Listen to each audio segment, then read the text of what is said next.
MPSC सहाय्यक प्राध्यापक 114/115/2023. जसं आपण या संदर्भामध्ये असिस्टंट प्रोफेसर पदासाठीच्या संदर्भामध्ये व्हिडिओ द्यायला सुरुवात केली, तसं अख्ख्या महाराष्ट्रातून आजपर्यंत मला जवळपास 700-800 कॉल आले असतील.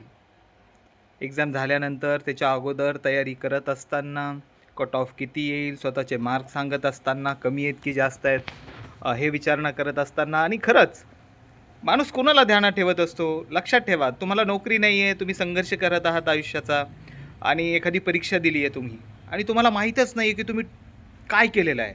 तुमचा स्कोअर जो आहे तो अमेझिंग आहे आणि मग तुमची कुणाशी तरी चर्चा होते आणि तुम्हाला तेव्हा कळतं की आपण खूप पुढे आहोत, आपण स्पर्धेमध्ये कुठेतरी आहोत, कुठेतरी काय खूप पुढे आहोत. टॉप 5मध्ये आपली गणना होऊ शकते. मग अशा वेळेस ज्यावेळेस तुम्ही नोकरीला लागाल त्यावेळेस तुम्ही त्या व्यक्तीला विसरणार आहात का? नाहीत विसरणार. तेवढीच माझ्यासाठी काय राहणार आहे, हा जो व्हिडिओ आपण बनवतो आहोत किंवा आपण जी माहिती देत आहोत, ती फक्त एकच अपेक्षा मनात राहील की तुम्ही आज जसं फोन करताय तसं ज्यावेळेस सिलेक्शन होईल त्यावेळेस नक्कीच तुमचा फोन येईल. आता काही कॅन्डिडेटचे जेव्हा फोन येतात तेव्हा निरातिशय आनंद होतो, कारण आपल्याला माहीत आहे की हा कॅन्डिडेट इंटरव्ह्यूला अगदी मिनिमम मार्क जरी पडले तरी लागणार. अगदी आजच काही वेळापूर्वीच एका मॅमशी बोलणं झालं आणि त्यांचं होम सायन्स हा विषय आहे. होम सायन्सला त्यांना 140 मार्क्स आहेत. आता माहितीच्या अधिकाराअंतर्गत जो आपल्याकडे सगळ्यांकडेच जो व्हिडिओ आहे किंवा आपण ज्या माहितीच्या अंतर्गत जो PDF आहे त्याच्यामध्ये होम सायन्सला 114ला व्हॅकन्सीज किती आहेत? 15. 114/2023 म्हणजे सिनियरसाठी व्हॅकन्सीज आहेत 15 आणि त्याच्यासाठी कॅन्डिडेट दाखवलेले आहेत 75. मध्ये SCBC संदर्भात EWS संदर्भात जी काही ते कारणामुळे SCBC संदर्भातच मराठा रिझर्वेशन संदर्भामध्ये डेट वाढली आणि अजून 5-25 कॅन्डिडेट वाढले असतील, 100 कॅन्डिडेट झाले असतील, 200 कॅन्डिडेट झाले असतील. 15 व्हॅकन्सीजसाठी 100 किंवा 150 किंवा 200 कॅन्डिडेट, ऑफिशियली तर 75च आहेत. आणि MPSC सहाय्यक प्राध्यापक क्लास 1च्या पदासाठी 15 व्हॅकन्सीज आहेत आणि तिथे फॉर्म फक्त आलेले आहेत 75. एक तर मला आश्चर्य वाटतं की या विषयाची एक्झाम झालीच कशी. ठीक असो, एकाच 3 क्रायटेरिया लावला त्यांनी की एकाच 10 असती तर घेतला नसता, तो बाकीचा विषय राहिला. तरी 15 व्हॅकन्सीजसाठी फक्त 100, 150, 200 जण आहेत. आणि आज ज्या मॅमचा फोन आला त्यांनी स्कोअर केला आहे 140 होम सायन्समध्ये, ग्रहशास्त्र. आता मला सांगा, त्यांनी मिनिमम 25 मार्क जरी घेतले आणि त्यांचा 165 स्कोअर झाला, त्यांच्या कॅटेगरीमधून जर ओपनमधून जरी त्या नाही लागले तर त्यांच्या कॅटेगरीमधून त्या कशा चुकणार नाहीत? कोणत्याच प्रकारे त्या राहू शकणार नाहीत. मला तर असं वाटतं की होम सायन्सच्या व्हॅकन्सीजच पूर्णपणे भरल्या जाणार नाहीत. मी आज तुम्हाला सांगतोय, 99% सांगतोय की होम सायन्सच्या व्हॅकन्सीज पूर्णपणे भरल्या जाणार नाही. आणि तसंच इतर विषयांच्या संदर्भात सुद्धा आहे. काल एका मॅमचा फोन आलेला की 127.5 मार्क्स त्यांनी कॉमर्समध्ये घेतलेले आहेत. सेट आहे, नेट आहेत आणि बोलायला इतक्या मॅच्युअर. आणि मी काही काही प्रश्न विचारत असतो त्यांच्या एज्युकेशनल बॅकग्राऊंडविषयी, सध्या ते काय करत आहेत त्याविषयी.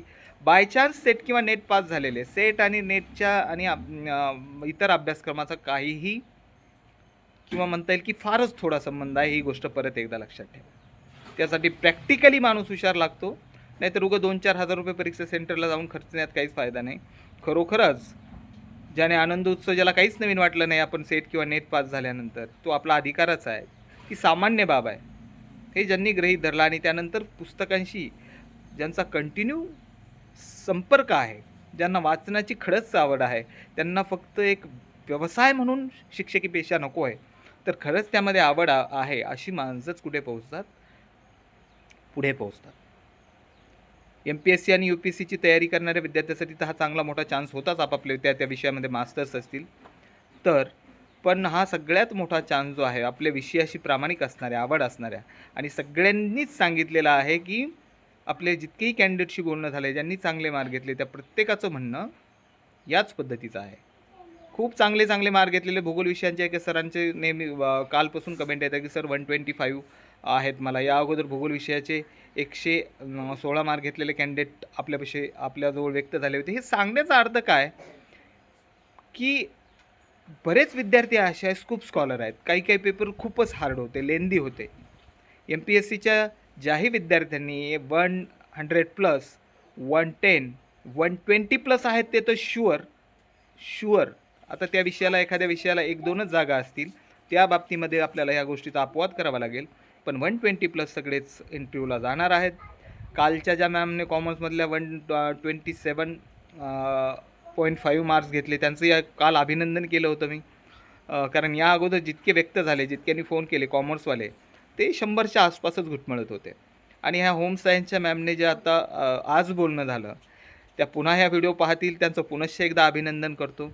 आपण बरेच विद्यार्थी हे सुद्धा म्हणत असतात की सर तुम्ही कुणाचा ऑडिओ वगैरे ऐकवत नाही किंवा मग कुणाचं नाव वगैरे जाहीर करत नाही. त्यामुळे विद्यार्थी काय करतात किंवा मग जर त्यांनी विनंती केली की तसं तर आपण करतच नाही जनरली, पण त्यांना प्रॅक्टिकली त्यामुळेच विद्यार्थ्याचा विश्वास आपल्यावर बसलेला आहे. आपण तसं कुठल्याही प्रकारचा कोणाचं खाजगी आयुष्य त्यांनी आपल्याजवळ व्यक्त केलेल्या भावना कधीही कुणाजवळही व्यक्त करणं शक्य नाही.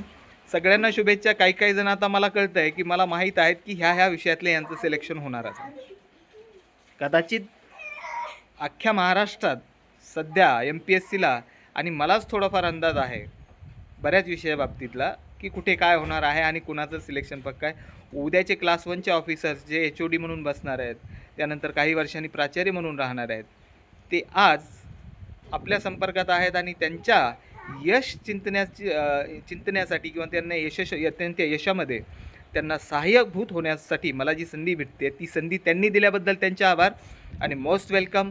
आपण या या व्हिडिओच्या खाली माझा मोबाईल नंबर देत आहोत. ज्यांना ग्रुपमध्ये ॲड व्हायचं आहे म्हणजे MPSC सहाय्यक प्राध्यापक पदासाठीच्या 114 आणि 115च्या त्यांनी नक्कीच मला आपला नंबर मेसेज करा. मी त्यांना आपल्याला एक ग्रुप बनवायचा आहे. या ग्रुपमध्ये आपण ऑल ओव्हर सगळ्याच विषयामध्ये कट ऑफ किती राहील हा त्यानंतर अंदाज घेऊया. त्या ग्रुपमध्ये आपल्याला सगळ्यांना एकमेकांशी चर्चासुद्धा करता येईल. त्यासाठी तुमच्या सगळ्यांचे मोबाईल नंबर असणं आवश्यक आहे. भरपूर नंबर आहेत, पण जास्तीत जास्त नंबर आल्यानंतर हा आपण ग्रुप मी क्रिएट करून सगळ्यांची सेव्ह करून ठेवूया आणि त्यानंतर 3 तारखेच्या नंतर हा ग्रुप क्रिएट करूया. त्यासाठी तुम्ही आपले नंबर व्हॉट्सअप नंबर सेंड करा. सगळ्यांना पुनश्च मुलाखतीसाठी शुभेच्छा. जे 120च्या वर आहेत आणि 130 140च्या वर आहेत त्यांना अगदी आत्तापासूनच कॉंग्रॅच्युलेशन्स. आता होम सायन्सच्या मॅडम 75 कॅन्डिडेट आहेत आणि 140 मार्क आहेत. ह्या त्यांच्या आयुष्याचं त्यांच्या आईवडिलांच्या आयुष्याचं कल्याणच आहे. पुनश्च शुभेच्छा. चॅनलला पहिल्यांदाच भेट देत असाल सबस्क्राईब करा आणि व्हिडिओ आवडला तर नक्कीच लाईक करा. धन्यवाद.